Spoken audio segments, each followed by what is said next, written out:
Hello everyone, and good morning from Humberto Delgado Airport here in Lisbon. It's currently just after 6 AM and I've just arrived at the airport for my flight today, which will take us to Madrid on board Spanish flag carrier Iberia. Our plane today is a 20-year-old Airbus A321. In fact, this is the oldest A321 in the airline's fleet.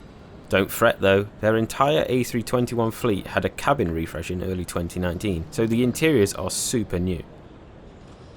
If you like this video, please drop a like and a comment below, and don't forget to subscribe and hit the bell to be notified whenever I release a new trip report. As always, the first job is to check in. Our flight was due to board at 7:40 AM, so I was surprised that the check-in desks weren't open when I arrived at 6:10. Luckily, there were only a couple of people ahead of me in the business class line, so when check-in started 10 minutes later, I was through in no time. Security was surprisingly busy for this time of the morning, so it took me around 20 minutes to get through, even with the priority that my business class ticket gave me. However, once I was through, it was just a short walk to get to the lounge that Iberia use in Lisbon, which is the ANA lounge. Let's head in and take a look around. First thing to note is that this lounge was very dimly lit. It's certainly not a place that's going to help wake you up early in the morning. However, there was plenty of seating available, although I will note that a lot of the seats didn't have any power or charging outlets nearby. I feel like that's a pretty basic requirement of a lounge these days. It seems like there are some good views, but because it was so early in the morning, I couldn't take advantage of that fact.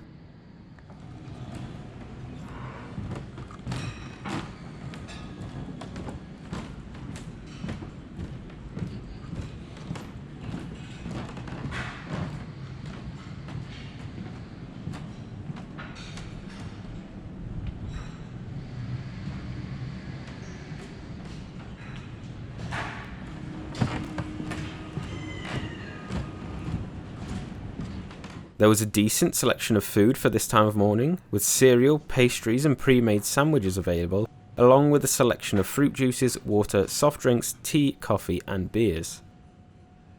There was no hot food, however. I'd be interested to know if they serve hot food later in the day.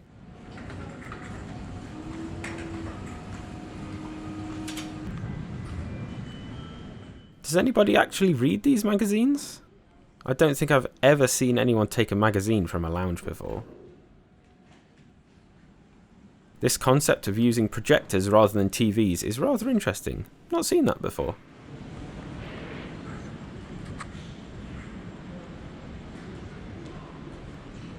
There's a smoking area, some computers, and also there are showers available for an extra fee.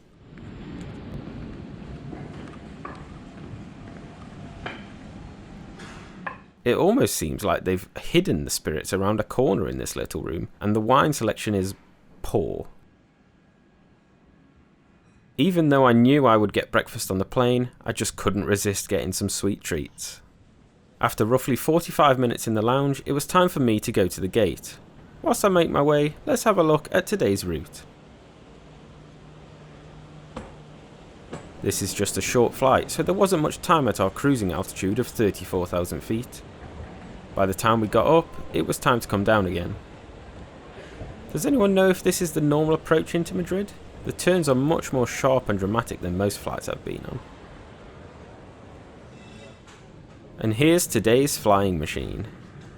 Everyone seems to complain about airlines using mostly white liveries these days, but I actually quite like most of them. There was a bit of a delay on the inbound leg, but as soon as the passengers had finished deboarding that flight, we began to board at 8 AM, roughly 20 minutes behind schedule.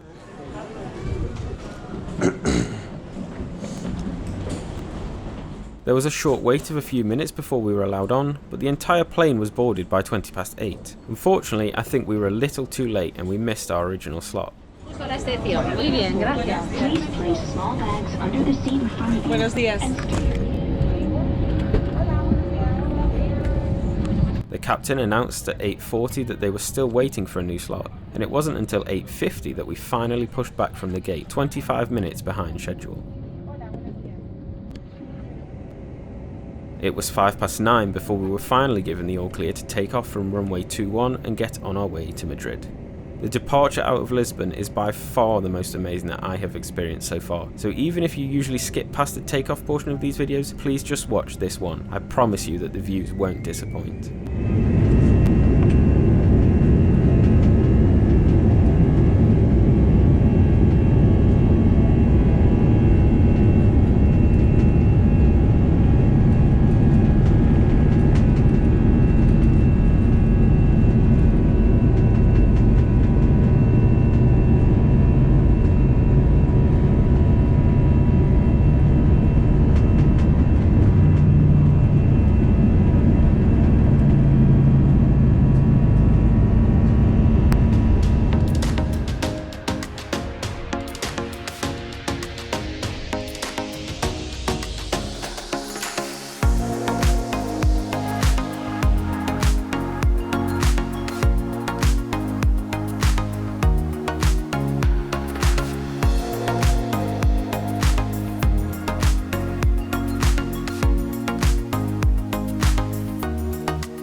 Now that we're in the air, let's take a look around.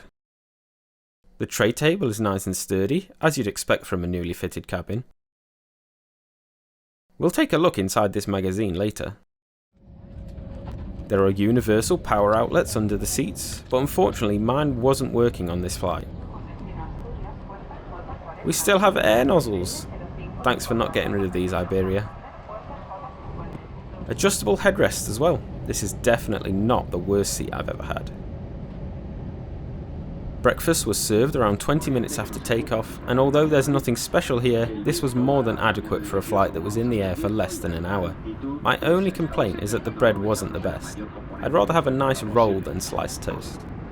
After my food was cleared away, I had just enough time to look through the in-flight magazine. I love to go through these to find any interesting routes, and it's always nice to look at the fleet overview as well. Of course, this was filmed in late 2019, just before the pandemic, so the information is a bit outdated.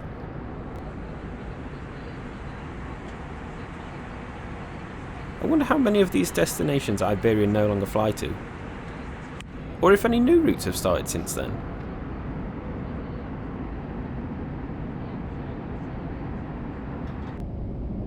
Within 5 minutes of the food being cleared away, it was time to prepare for our landing into runway 32 left at Madrid Barajas Airport.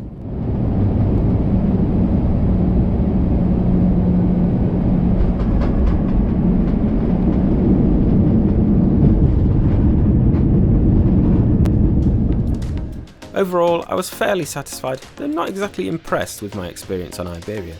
Nothing about the flight or the ground experience was particularly memorable, either in a positive way or a negative one.